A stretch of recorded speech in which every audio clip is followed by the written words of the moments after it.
আসসালামু আলাইকুম সবাইকে। আশা করি সবাই খুব খারাপ আছেন, খুবই খারাপ আছেন। ব্রাজিল কোচ দরিভাল জুনিয়র দল ঘোষণা করে ফেলছে।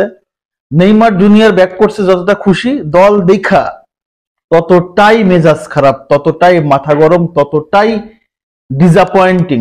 বিকজ আর্জেন্টিনা এবং কলম্বিয়ার সাথে যে স্কোয়াড ঘোষণা করছে দরিভাল জুনিয়র, এই স্কোয়াড দিয়ে আর্জেন্টিনা এবং কলম্বিয়াকে হারানো যাবে কিনা আদেও আসলে চিন্তা হচ্ছে। হারানো দূরের কথা, ম্যাচ বাঁচানো যাবে কিনা সেটা নিয়ে চিন্তা হচ্ছে। চলেন দেখে আসি স্কোয়াডটা। ফার্স্ট যদি বলি যে goalkeeper, goalkeeper Allison, Ederson, bento. Okay fine. Goalkeeper হিসেবে আমি এখানে এডারসনের জায়গায় চাইছিলাম হচ্ছে আপনার লুকাস পেরিকে, বাট সেখানে এডারসন। ওকে ফান, মানলাম। লেফট ব্যাক, বাই লেফট ব্যাকে ওয়ানলি মাত্র একটা প্লেয়ার, ওয়ানলি মাত্র আরেনা। তার ব্যাকআপটাকে, তার কোনো ব্যাকআপ নাই। বিলিভ করেন তার কোনো ব্যাকআপ নাই, কোনো ব্যাকআপ নাই। এখন আসেন center back, Murilo, Magalhaes, Leo Ortiz, Marquinhos. Okay fine.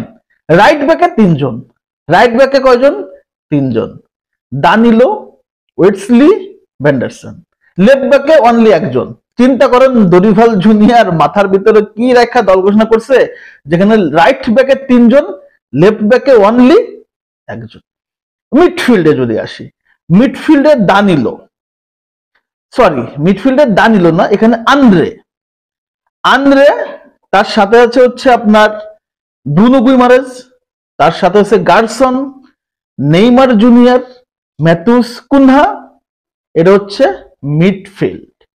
চিন্তা করেন এটা হচ্ছে ব্রাজিলের মিডফিল্ড। এখন যদি আক্রমণ ভাগ দেখি, তাহলে আমরা দেখতে পাবো সেখানে হচ্ছে রাফিনা, তারপরে হচ্ছে আপনার Joao Pedro, Vinicius Junior, Estevao Williams, Rodrygo. এটা হচ্ছে ব্রাজিলের স্কোয়াড। এই স্কোয়াডে আপনি আলটিমেটলি কাকে খুঁজে পাবেন? কাকে খুঁজে পাবেন? মিডফিল্ড যদি দেখেন, মিডফিল্ড কি এটার মিডফিল্ড হলো? মিডফিল্ড হলো এটা? ভাই এখানে আন্দ্রে সান্তোসকে নেওয়া হয় নাই, এখানে আপনার হচ্ছে অ্যাডারসনকে নেওয়া হয় নাই। সো এই স্কোয়াড দেখা আপনার কাছে এটা মনে হবে যে দরিভাল জুনিয়র কি ভেবে চিনতে 50 জনের স্কোয়াড থেকে, প্রাথমিক স্কোয়াড থেকে এই দলটা ঘোষণা করছে। কোন জায়গায় আসলে দানিলোকে ইউজ করবে? কেন দানিলোকে নিল? কেন লিও ওটিসকে নিল? মিডফিল্ড একটা নাম ভুলে গেছি, সেটা হচ্ছে জোয়েলিংটন। জোয়েলিংটনের নামটা আমি ভুলে স্কিপ করে গেছি। কিন্তু মিডফিল্ডে তো ভাই আমার ডিসব্যালেন্স হয়ে গেল, মিডফিল্ডে ডিসব্যালেন্স হয়ে গেল না।